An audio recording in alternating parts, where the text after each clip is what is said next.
everyone, and welcome to the final instalment of Case Me a Christmas Card for 2024. 2024's Case Me a Christmas Card has been the biggest ever. I've had more guests this year than I've ever had before, but it's been awesome fun. I think I'll have to start planning next one maybe on Boxing Day. Because there's a lot of planning that goes into this.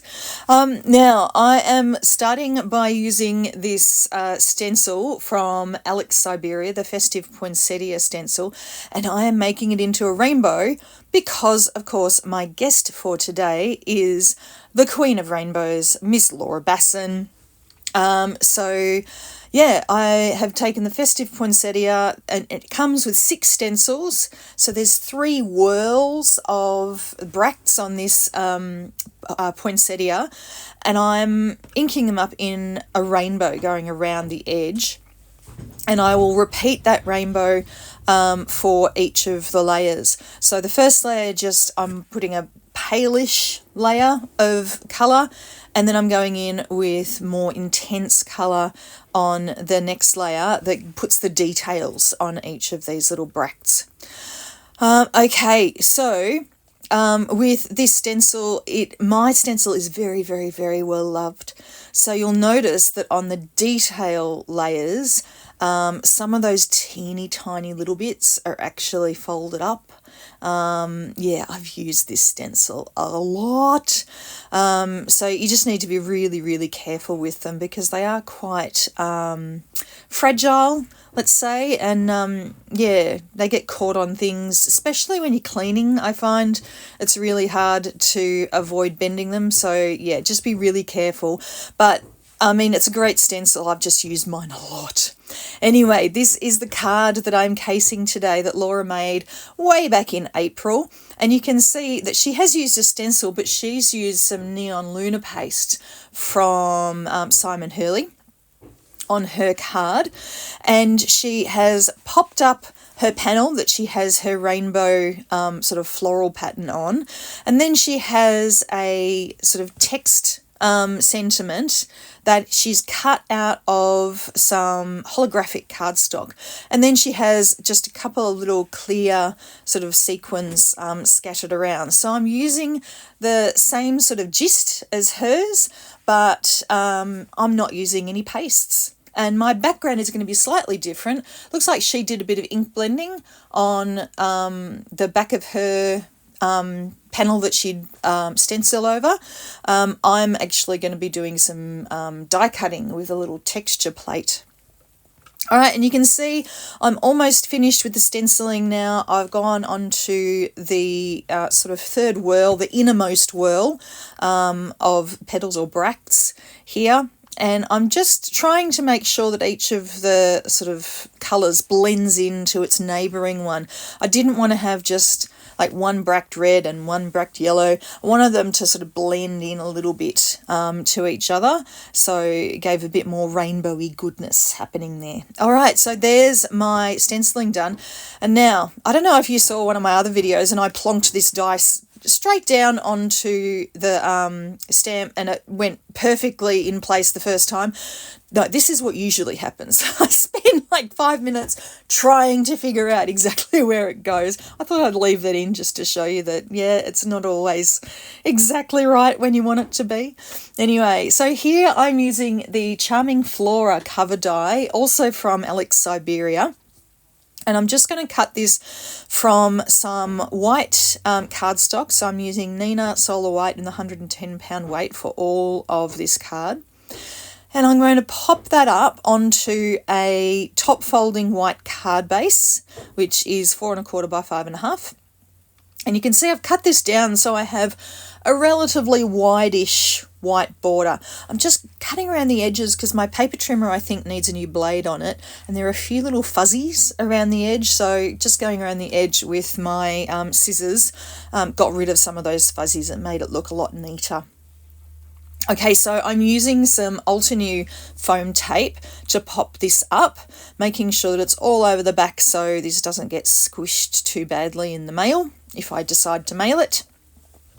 Now, one thing you might notice, I don't know if you've already noticed this, but you'll certainly notice it at the end of the video, This particular flower, this particular poinsettia, is a lot paler than the one in the photo, because the one in the photo I made weeks and weeks and weeks ago.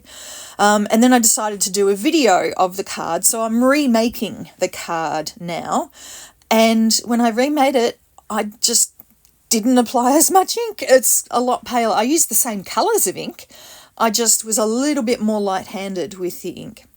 Okay, so now I have this die. Now this die, unfortunately, is discontinued, but it is from Birch Press Designs.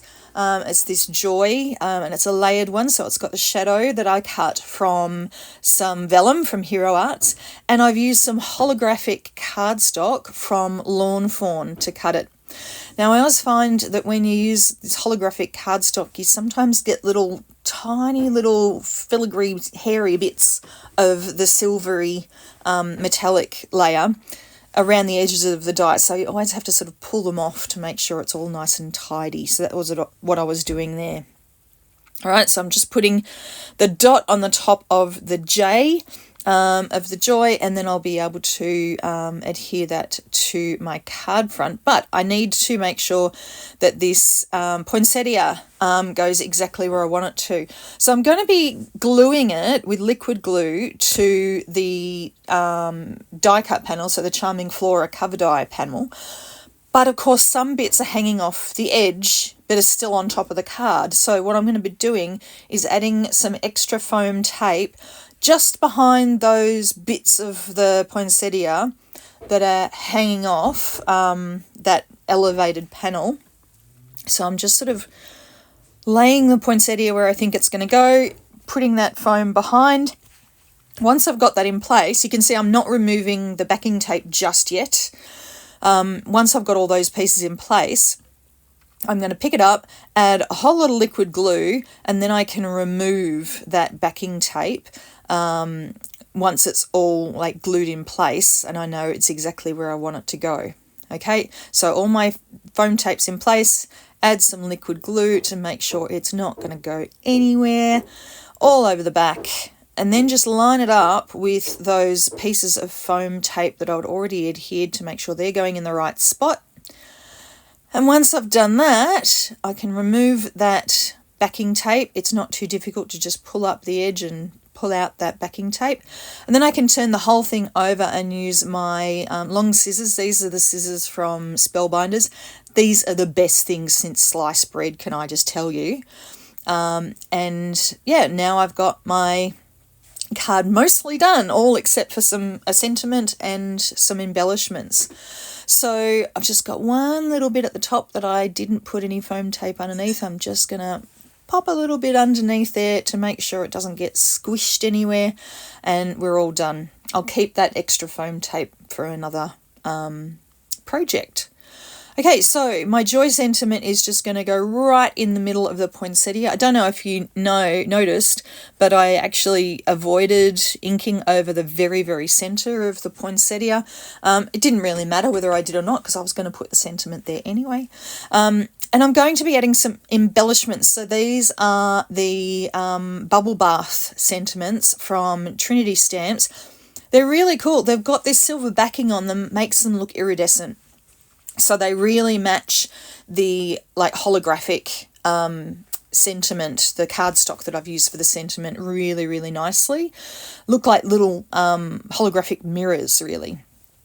So I'm just trying to choose the right size that I want. I always like to have sort of 2 clusters of embellishments and a mixture of large and small embellishments in each cluster. But with this card, I'm pretty much just following what Laura did in her card that I'm taking as inspiration. But she used little flat sequins and I'm using little, I don't know what they call them, little embellishments. Anyway, so there's my card done. So I hope you enjoyed watching my process. I hope you enjoyed this whole series. You can see how this card is a lot more intense, but it's the same deal. Thank you so much to Laura for being my guest, and we'll see you back again next time. Bye.